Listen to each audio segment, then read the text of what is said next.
Hey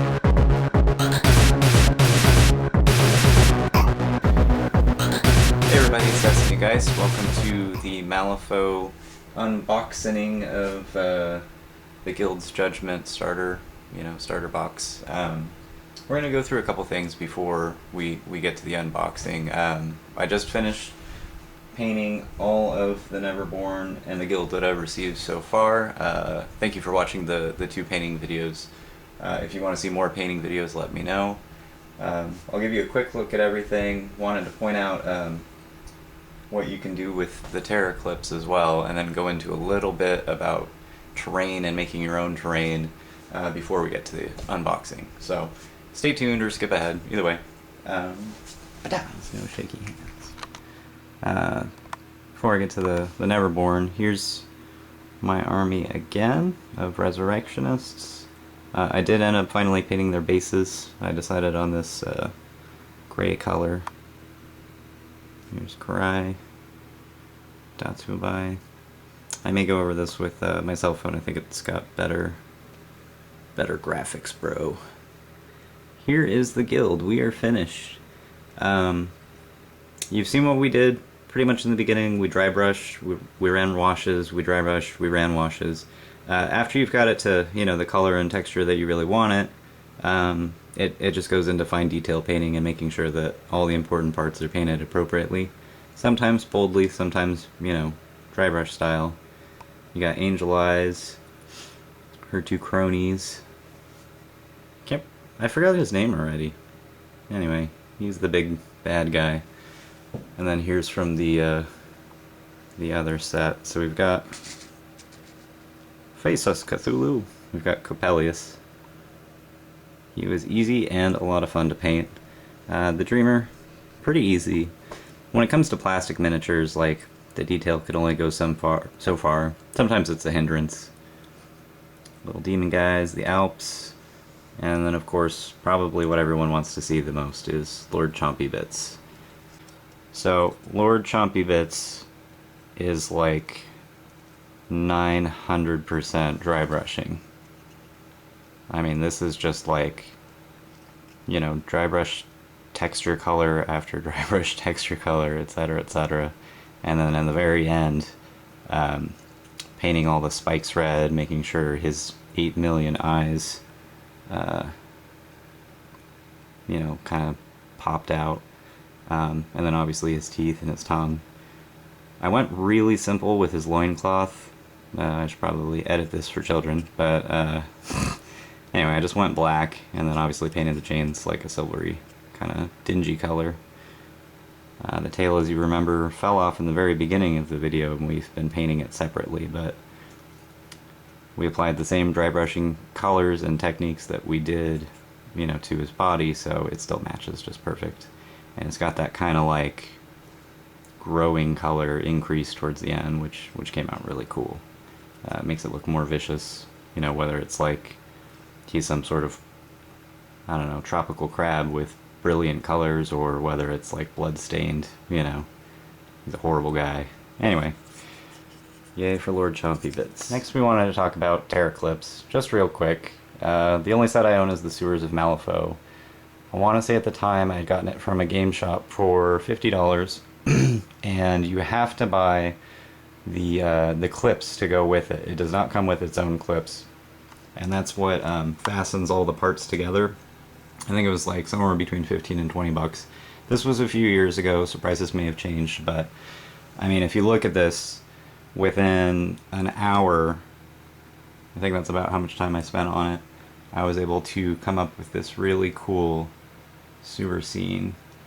And this is about 18 by 18, so most inches. Most campaigns, the smaller games, are going to be 18 by 18.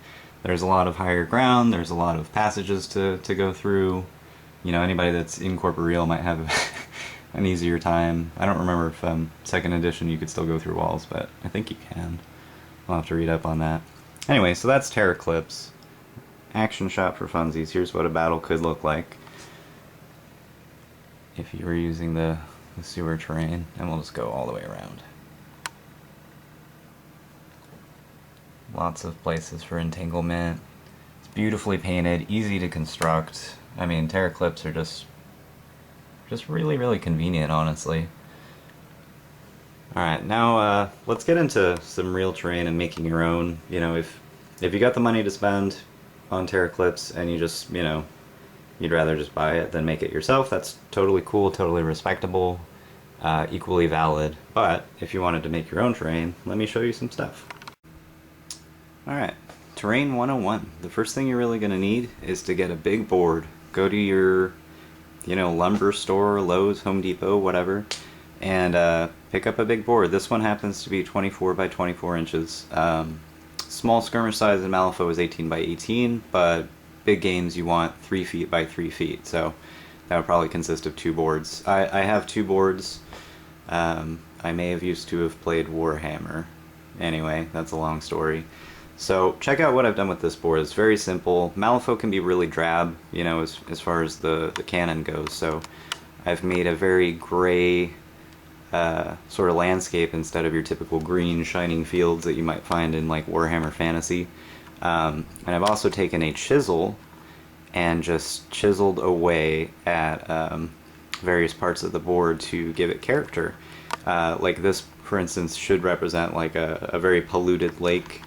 All I did with that is I chiseled the crap out of it, and then I poured wood glue. You could also use Elmer's glue. Waited it for it to dry. It takes forever to dry. You know, poured some more, gave it more texture, and then messed around with it a little bit with a paintbrush while it was still drying. And it came out looking really good. It's really solid.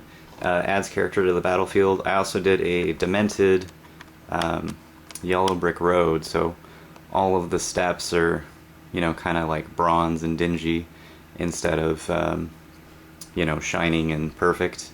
It also matches up with the other board that I have so that the road continues throughout. The other one also has like a painted farmland type thing going on.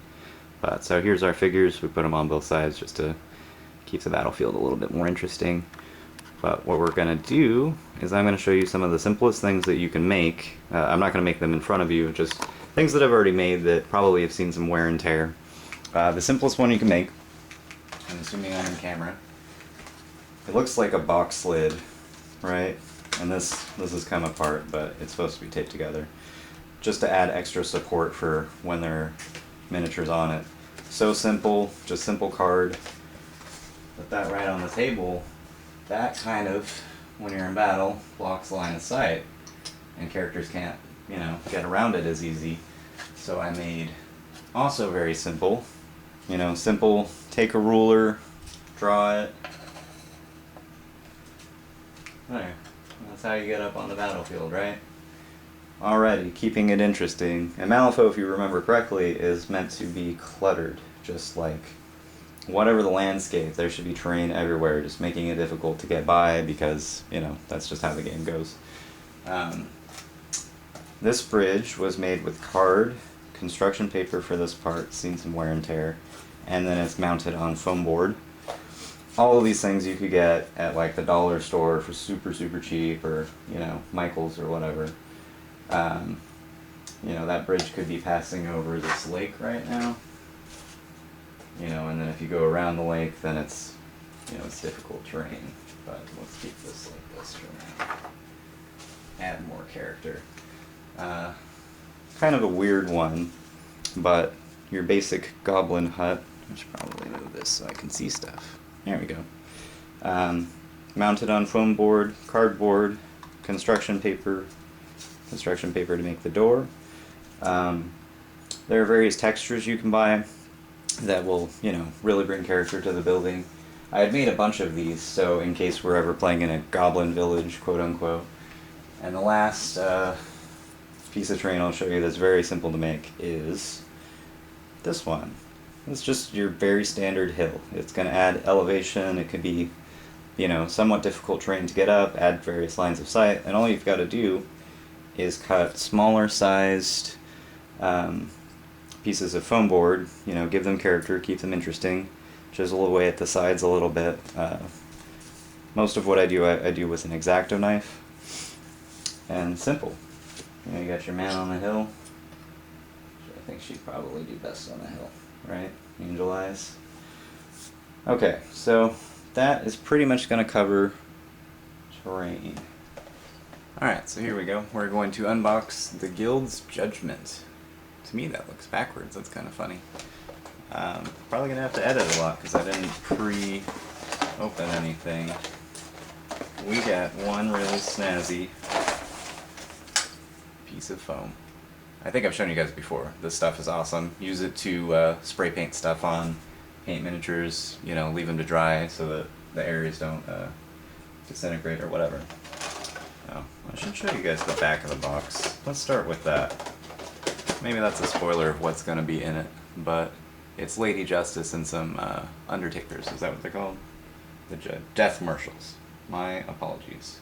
Scales of Justice. Looks like a pretty exciting set. I'm interested in painting it. Here's the first blister. We've got the Judge, Lady Justice, and the Scales of Justice. I know, they look like nothing now. I will assemble them soon and probably make a video or add to it today. Alright. Sprue number 2 is these guys. These are the Death Marshals. It's really cool. You can see their coffins. Really cool cloaks. They're basically writing on coffins and their faces are on fire. So the way that I would probably paint them turns out to be the way that they look on the box. I'd give them this blue ethereal flame. So I guess great minds think alike. Here's the bases.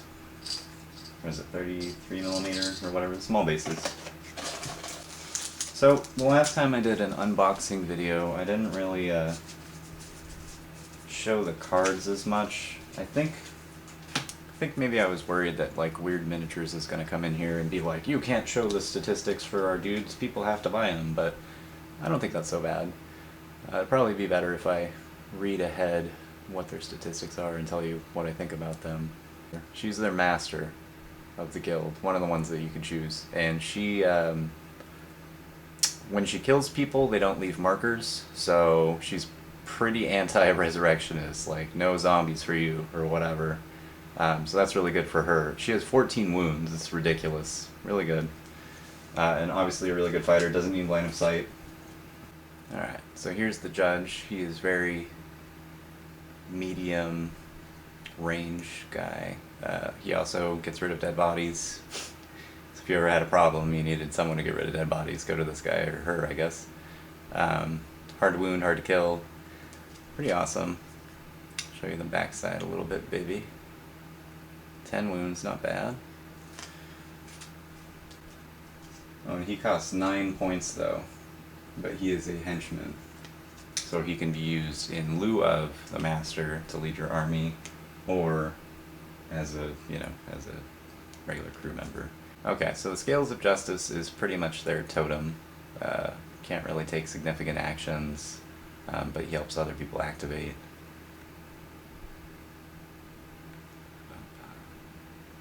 Here's the backside. Sweet. He cost us a whopping 3 points. Now your bread and butter of this set is the Death Marshals. Nothing sounds cooler, right? What do you marshal? I marshal death. They cost 6 wounds, hard to wound, unimpeded. Finish the job. When this model is killed, you may place a scheme marker in base contact with itself before it's removed. That's pretty good. Here's the back side. You get to read it before I do. Here's the front side. Feel free to pause, obviously, at any time. Okay, close or long range, pretty much. Pine box. Yeah, the main thing these guys do is the pine box. It's pretty much to bury their opponents and keep them out of the game for X amount of time, possibly forever. So that's what makes them pretty cool. So this box also comes with upgrades, some for Lady Justice,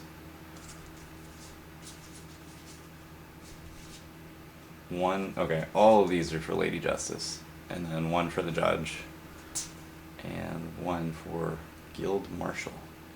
Well, I guess that, yeah, crap. I guess that wraps it up for this video.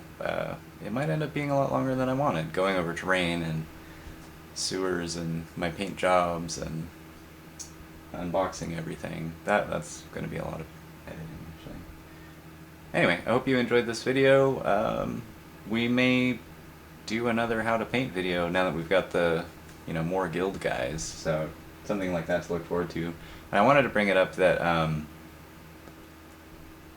guess YouTube's being kind of weird, and now you've got to do notification. Like, people aren't getting their notifications when I put out a new video. They're like, oh, I didn't know you had these new videos, painting miniatures. I'm like, are you serious? It's like my life right now.